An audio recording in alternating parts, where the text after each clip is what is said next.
Today we're going to be studying techniques for evaluating limits.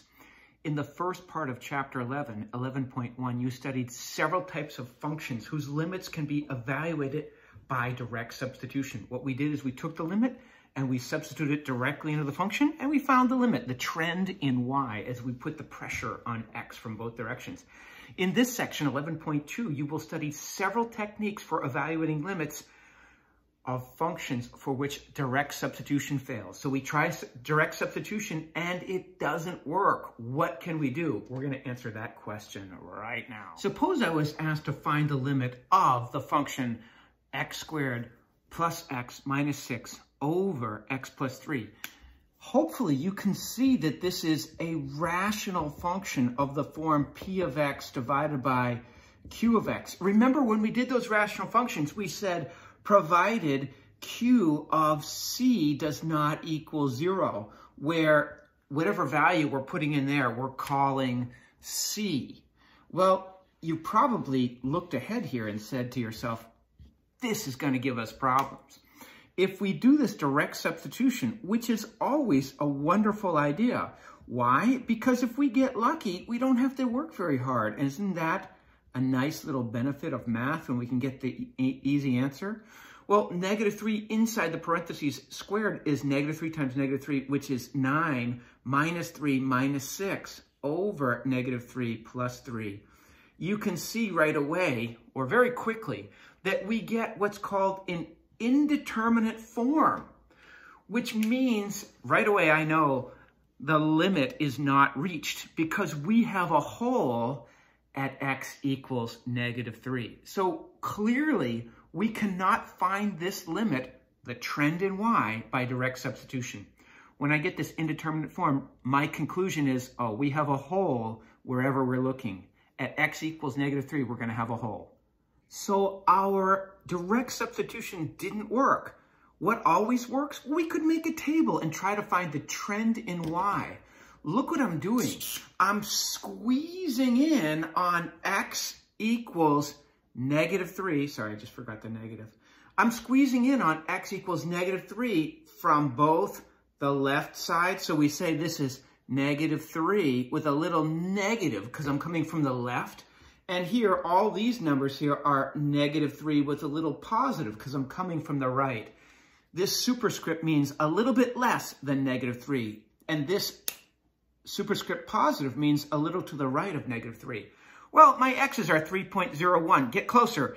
Negative 3.001. Get closer. Negative 3.0001. What's happening to the trend in y? Y goes from negative 5.01 to negative 5.001 to negative 5.0001. How about from the right-hand side or above as I'm squeezing in on, I wrote it twice just for convenience, x equals negative 3. Well, if I come from above or from the right, negative 2.99, negative 2.999, negative 2.9999. I'm getting closer and closer. I'm getting at what we say arbitrarily close to x equals negative 3. Look what's happening to the y. Negative 4.99, negative 4.999, negative 4.99999. Remember, the limit is simply the trend in y. What would you guess is happening to y at negative 3? If I gave you one little chip in Las Vegas and I said, put your money on where you think y is going, I would hope that you would say y is heading towards negative 5. There's our limit. And that's pain in the neck to draw out this whole table, but we can find the trend in y using either our graphical feature and trace or actually making a table and calculating each of these values. Time consuming? Yes. Hard?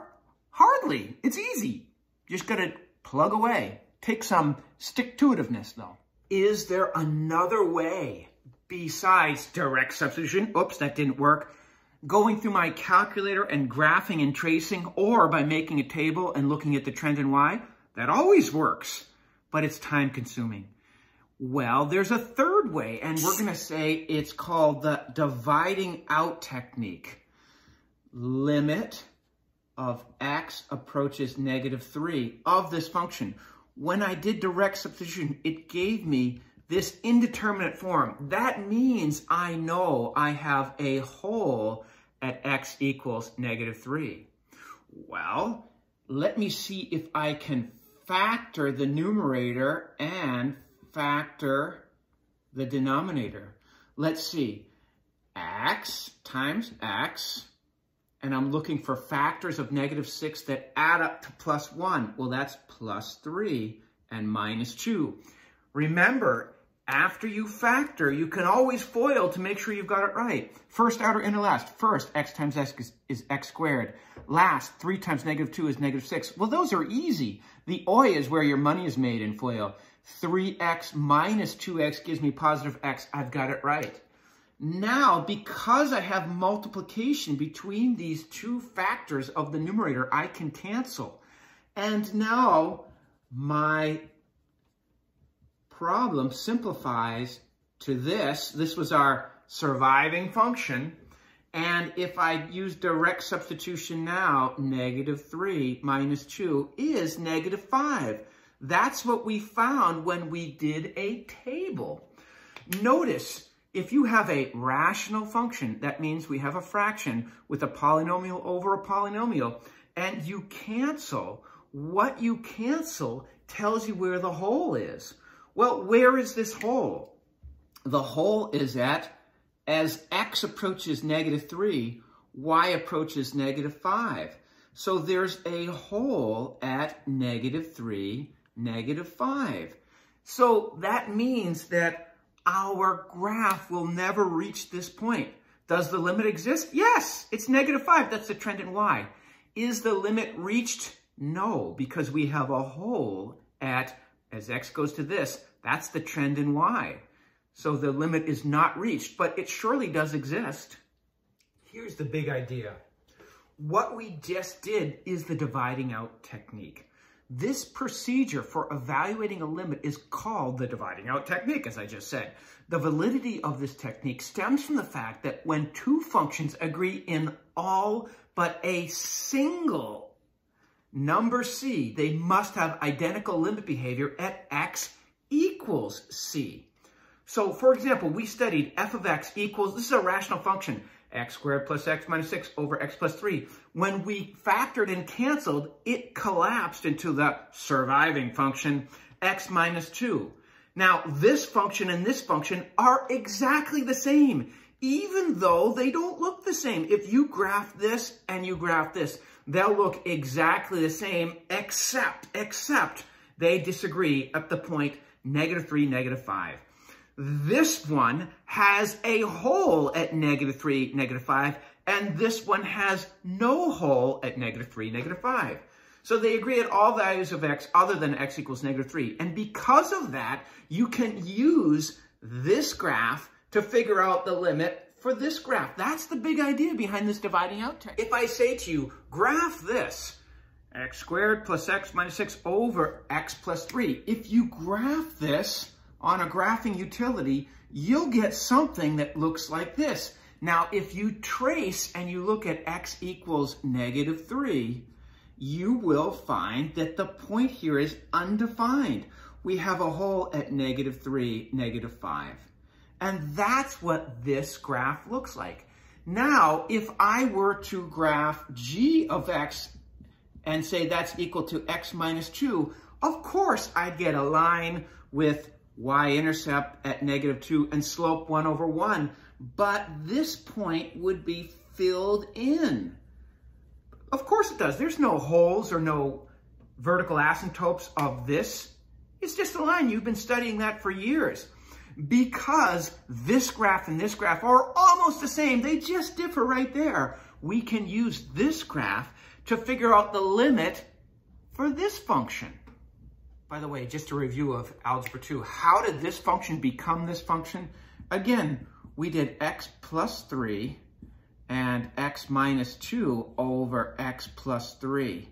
And we canceled and canceled. Remember the little ditty. When you cancel, it's a hole. If you cancel x plus 3, then you know x plus 3 equals 0, x equals -3. That will be the x coordinate of the hole. So just a little review of the algebra.